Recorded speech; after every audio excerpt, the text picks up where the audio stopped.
Hey, what's going on, family? This is your brother here, D.R.speaks. Listen, I'm excited because I'm on my way to my first, I guess you would say, a pistol training class. This particular class is a draw and shoot class, which is significant to me because I literally have only been carrying now for about 6 months. And when I first started carrying, it was getting cold out. And so unfortunately, I have not been able to go to any outdoor ranges that really allow for more flexibility and mobility as it relates to firearm training, specifically drawing from a holster and shooting. As many of you all know, most indoor ranges do not allow for that. We don't do that here. However, with this particular class that I'm taking, which is at an indoor range, this particular range does offer classes that do accommodate people who want to learn that specific skill set, right? And so I'm looking forward to that. They're going to teach how to draw from a holster. They're going to teach emergency reloads, quick reloads, tactical reloads, those sort of things. A lot of things that, again, unless you've had experience with it, it's really just theory. It's things that you see online, YouTube videos, and maybe sometimes you even try and dry fire at home. But being able to do this in a live situation, I'm excited about. And again, this is something I've never been able to do. So I'm looking forward to that. If I'm able to record, I will show you all some of the footage there. At the very least, I'll have my Ray-Ban Metas that'll be able to get some type of footage. But nonetheless, looking forward to that. But the reason why I'm making this video is because as I'm on my way to this class, something came to my mind. There's an attorney here on YouTube. I forget his name. I'll try to tag him or put his name in the description, but he's based out of Wisconsin, I believe. But he does a lot of great videos for the 2A community and just kind of giving people some things to think about, self-defense scenarios and gun laws and all of those type of things, right? And he did one video specifically about an individual who found themselves in a self-defense situation and then eventually was charged and now was in court literally fighting for their freedom, right?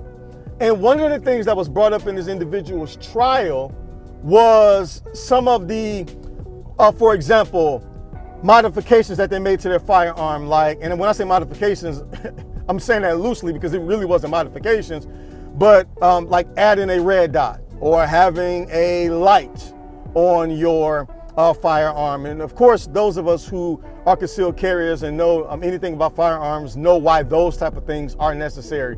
But they wanted to bring into question things like, why would a person need an extra magazine? And what? Bro, what are you talking about, man? But what really caught my attention was the prosecutor trying to use this person's self-defense training against them. And that was the whole point of that video was, can your self-defense training be used against you in a legal battle? And I just thought it was absolutely ridiculous because as I'm on my way to this class, I'm going for a couple of reasons. My primary reason is this though. I want to be as much of a responsible and aware firearm owner as possible. And what that means is I want to know everything that I can about this craft, about this space, how my firearm works, what is plausible, what is not, what I should do, what I can't do, all of those things, because that's a part of responsible firearm ownership and carrying. But also, I want to get more into the sports side of this craft, the competition shooting, things of that sort. And one thing that I do know is that when you get into that space, when you get into competition shooting and things like that, guess what you have to know how to do? Draw from a holster. All right. And so it would just make sense that I would take classes that would kind of teach me how to do things like that, do fast reloads, so on and so forth.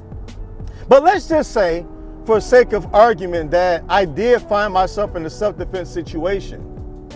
Wouldn't it seem to be more plausible? Wouldn't it make more sense for an individual to have as much awareness as possible when it comes down to how to use their firearm? Because one thing that I can almost guarantee is that if a person that has never done any training, a person that rarely goes to a range, a person that has seldom, if ever, shot their firearm, had to use it in a self-defense situation, there's a higher likelihood that something could or will go wrong. You may be trying to stop an assailant from attacking you, and you stop that person but also hurt other people in the process because you don't know what you're doing and you've never been trained. And so for me, it just makes sense to get as much training as possible for the possible what ifs. And again, we hope to never ever find ourselves in these situations where we need to use our firearm in a defensive situation. But in the event that we do, it would make more sense to be as trained as possible so that you can do what is best in that situation to have hopefully the best outcome. Now, I will again let you all know how this class goes. If I can record, I will.